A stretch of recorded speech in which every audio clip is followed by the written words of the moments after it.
जी बेटा, तो we will resume from gastric glands. अब ये वही ग्लैंड वाला जो पोर्शन है जो एपिथेलियम में, सरफेस एपिथेलियम पे आके ओपन हो रहा था जो पार्ट, वही थोड़ा सा जूम करके आपको दिखाया हुआ है। सो ये वो डक्ट वाला पोर्शन है, ये सरफेस एपिथेलियम है जहां पर आकर ये ग्लैंड्स ओपन हो रहे हैं। तो ये छोटे छोटे जो आपको सुराख सुराख नजर आ रहे हैं, these openings are basically the gastric pits. ये वो ओपनिंग है जो सरफेस पे आकर अपनी जो सिक्रीशंस हैं ग्लैंड की वो बाहर रिलीज करती हैं।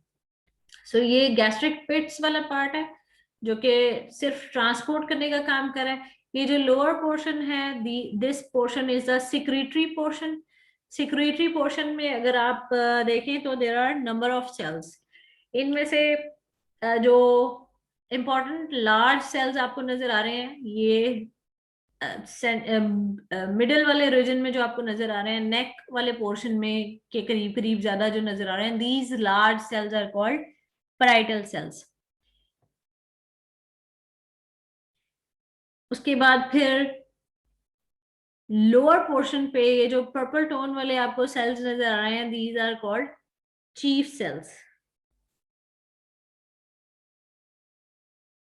फिर 1 मिनट, ये कह रहे थे कि द लार्ज सेल्स जो आपको यहाँ पर नजर आ रहे हैं ग्लैंड के इस पोर्शन में, मिडिल पोर्शन में, these are called parietal cells. Lower portion में जो ज्यादा सेल्स नजर आ रहे हैं, these are called chief cells. अब चीफ सेल्स वो सेल्स हैं जिन्होंने पेप्सिनोजन सिक्रीट करनी है, राइट। वो इनएक्टिव फॉर्म है प्रोटीन एंजाइम की जो कि प्रोटीन को डाइजेस्ट करेगा, ठीक है। तो वो चीफ सेल्स ने ये काम करना है। और पैराइटल सेल्स जो है वो रिलीज करेंगे एचसीएल और इंट्रिंसिक फैक्टर। पैराइटल सेल जो एचसीएल रिलीज करते हैं, अगर आप ये देखें तो चीफ सेल से पेप्सिनोजन आता है। पेप्सिनोजन जो है वो एचसीएल की मौजूदगी में यानी लो पीएच में पेप्सिन में कन्वर्ट हो जाता है। और पेप्सिन वो एंजाइम है जो एक्टिव फॉर्म है which is going to digest proteins, ठीक। तो पैराइटल सेल्स की सिक्रीशन भी इंपॉर्टेंट है। इसके अलावा इंट्रिंसिक फैक्टर जो है ना, वो भी विटामिन की एब्जॉर्प्शन के लिए इंपॉर्टेंट होता है, ठीक है। सो आपने ये याद रखना है कि चीफ सेल की सिक्रीशन है पेप्सिनोजन, पैराइटल सेल की सिक्रीशन है HCL and intrinsic factor. HCL जो है वो पेप्सिनोजन को एक्टिव करता है और इंट्रिंसिक फैक्टर जो है वो स्टमक से इंपॉर्टेंट जो है विटामिन उनकी रीअब्जॉर्प्शन में हेल्प कर रहा है, ठीक। और इसके अलावा यहाँ पर आपको जो है ना कुछ एंटेरो एंडोक्राइन सेल्स भी नजर आ रहे हैं जो सिक्रीटरी सेल्स होते हैं। और यहाँ पर स्टेम सेल्स भी होते हैं जो कि अगर स्टमक की जो एपिथेलियम है वो डैमेज हो जाए तो फिर उनको रिप्लेस करने के लिए माइटोसिस के थ्रू वो डिवाइड करके सेल्स बना लेते हैं, ठीक। So these are the cells of gastric glands. Gastric glands के जो टू इंपॉर्टेंट सेल्स हैं उनके फंक्शंस आपने याद रखने हैं, chief cells and parietal sales.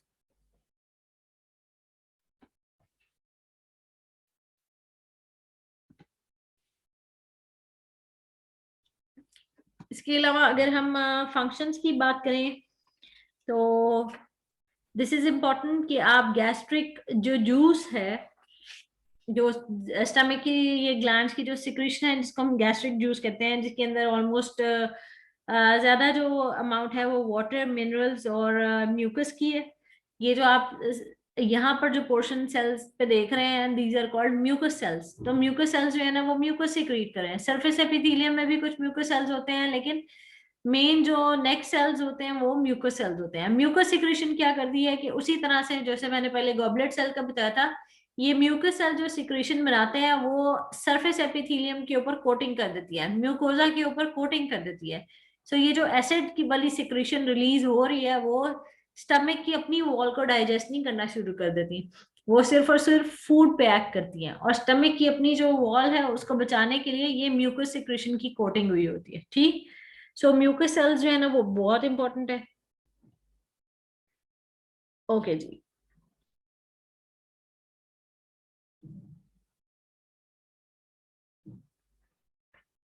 So we are done with stomach. इसके बाद स्टमक के फंक्शंस का आपको वैसे भी काफी हद तक आइडिया है कि ये कितनी देर तक फूड को स्टोर करता है, मैकेनिकल डाइजेशन होती है, केमिकल डाइजेशन होती है। केमिकल डाइजेशन में कार्बोहाइड्रेट जो है वो तो पहले से ही ओरल कैविटी से ही डाइजेस्ट होना शुरू हो चुके होते हैं, लेकिन स्टमक के अंदर प्रोटीन की डाइजेशन जो है वो स्टार्ट होती है बेसिकली। तो ये बात आपने ये याद रखनी है। इसके अलावा जो है वो थोड़ी बहुत जो है ना वो वाटर की एब्जॉर्प्शन भी हो सकती है यहाँ पर, लेकिन मेनली जो वाटर और न्यूट्रिएंट्स एब्जॉर्प्शन वाला काम है वो इंटेस्टाइन में स्टार्ट होता है। So we are going to go towards small intestine. Small intestine stomach के ये pyloric end से हम start करेंगे। So this is basically the small intestine. Small intestine is divided into 3 parts. इसको हम कहते हैं, जो फर्स्ट पार्ट है जो स्टमक के साथ कंटिन्यू करता है और स्मॉल पार्ट होता है, सी शेप पार्ट जो होता है, this is called duodenum. Duodenum से नेक्स्ट जो यहाँ पर पार्ट है दिस इज कॉल्ड जेजुनम, और जो लास्ट पार्ट है this is called ileum. Ileum जो है वो इस लेवल पर आकर लार्ज इंटेस्टाइन में ओपन हो जाती है। ठीक, अगर हम लेंथ की बात करें तो स्मॉल इंटेस्टाइन की जो लेंथ है this is over almost 5 to 6 metre long. इतनी ज्यादा जो लेंथ है वो एब्डोमिनल कैविटी में किस तरह से एडजस्ट होती है, यू कैन सी हियर के इंटेस्टाइन्स जो है ना वो बहुत ज्यादा आपस में कॉइल्ड फॉर्म में मौजूद है। कॉइलिंग कर करके स्टमक से जो ड्यूडेनम वाला पार्ट यहाँ पर आता है लार्ज इंटेस्टाइन के पीछे इस रीजन में, राइट, जो कि एपिगैस्ट्रिक और रीजन है और राइट हाइपोकॉन्ड्रिक रीजन है, वहां तक थोड़ा सा एक्सटेंड करता है। इसके अलावा अगर हम जेजुनम की बात करें तो ये जो ऊपर वाले कॉइल्स हैं जो लेफ्ट लंबर रीजन में और अम्बिलिकल रीजन में पड़े हैं, दीज आर जेजुनल कॉइल्स। उसके बाद ये जो आइलिक रीजन में और हाइपोगैस्ट्रिक रीजन में पड़े हुए हैं ये सारे आइलियम के कॉइल्स हैं, और यहाँ पर आके आइलियम जो है वो लार्ज इंटेस्टाइन के इस पार्ट में जिसे हम सीकम कहते हैं वो ओपन हो जाती है। So you can see the location of small intestine. Duodenum stomach के साथ सी शेप स्मॉल पार्ट है, ठीक है। जेजुनम के जो कॉइल हैं वो लेफ्ट क्वाड्रेंट्स में होते हैं, मिडिल क्वाड्रेंट्स में और अपर क्वाड्रेंट में, और जो आइलियम के कॉइल्स हैं वो लोअर क्वाड्रेंट्स में होते हैं।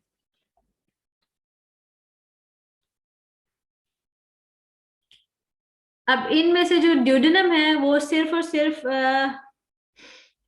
जिसे आप कह सकते हैं कि 25 सेंटीमीटर लॉन्ग ये एक छोटा सा पार्ट है, ठीक है। और ड्यूडेनम वाला जो पार्ट है ये सी शेप पार्ट जो है ना ये स्मॉलेस्ट पार्ट है। बाकी जेजुनम और आइलियम जो है ना उसमें से जेजुनम ऑलमोस्ट 2 मीटर लॉन्ग है और आइलियम जो है वो 3 मीटर लॉन्ग पार्ट है। So this is important. आगे हम थोड़ा सा इंटेस्टाइन्स का स्ट्रक्चर देख लें। इंटेस्टाइन का वो टिपिकल स्ट्रक्चर है जो हमने पहले भी डिस्कस किया है हिस्टोलॉजी बताते वक्त, के जो मिडिल सॉरी ल्यूमन के जो लेयर है दिस इज कॉल्ड म्यूकोजा। ये म्यूकोजा थोड़ा सा आपको लार्ज करके उन्होंने दिखाया हुआ है, ये म्यूकोजा है।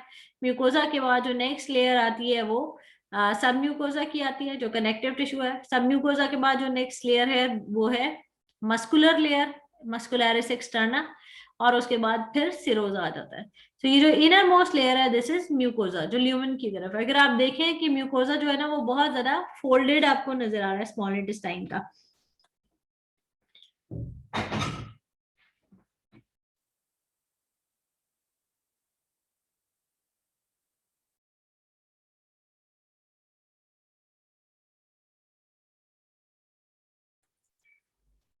राइट, और सो म्यूकोजा के बारे में हम बात कर रहे थे कि म्यूकोजा बहुत ज्यादा फोल्डेड है और ये आपको उसके बड़े बड़े जूम करके दिखाए हुए हैं फोल्ड्स नजर आ रहे हैं। These are permanent circular folds. इन सर्कुलर फोल्ड्स को हम बेसिकली कहते हैं villi, you can see here. तो ये जो एक फोल्ड है, ये जो आपको बहुत ढेर सारे फोल्ड नजर आ रहे हैं, इनमें से एक अगर फोल्ड को हम यहाँ पर देखें तो उसको इसने लेबल किया हुआ है विलस। परमानेंट फोल्ड्स हैं, सर्कुलर फोल्ड्स हैं, यानी कि इस पाइप पे इस राउंड एंड राउंड ये फोल्ड्स बने हुए हैं, ठीक है। इन फोल्ड्स के होने की वजह क्या होती है कि अगर सीधी सीधी स्मूथ लेयर होगी तो फूड बहुत जल्दी से पास कर जाएगा। अगर ये फोल्डेड है तो फूड को गुजरने के लिए जो है थोड़ा सा स्लो डाउन भी हो जाता है, और इन फोल्ड्स की वजह से सरफेस एरिया भी ज्यादा होता है। स्मॉल इंटेस्टाइन में बहुत ज्यादा ये फोल्ड्स होने की वजह से फूड की एब्जॉर्प्शन के लिए सरफेस एरिया भी इंक्रीज हो जाता है, और उसके अलावा फूड का जो पैसेज है वो भी स्लो हो जाता है, ठीक। तो ये सारा कुछ इसलिए इंपॉर्टेंट है कि स्मॉल इंटेस्टाइन के लेवल पर सारे न्यूट्रिएंट्स एब्जॉर्ब हो रहे हैं। अगर आप अब विलाय को और जरा जूम इन करके देखें तो ये आपको इनकी टिप नजर आ रही है, इन टिप के ऊपर और भी छोटे छोटे से प्रोजेक्शन नजर आ रहे हैं। ठीक है, ये जो छोटे छोटे से प्रोजेक्शंस हैं, अगर आप इनको गौर करें तो ये आपको विलस का एक सेक्शन नजर आ रहा है, राइट। ये एक विलस है जो इसको यहाँ पर लार्ज करके उन्होंने दिखाया हुआ है।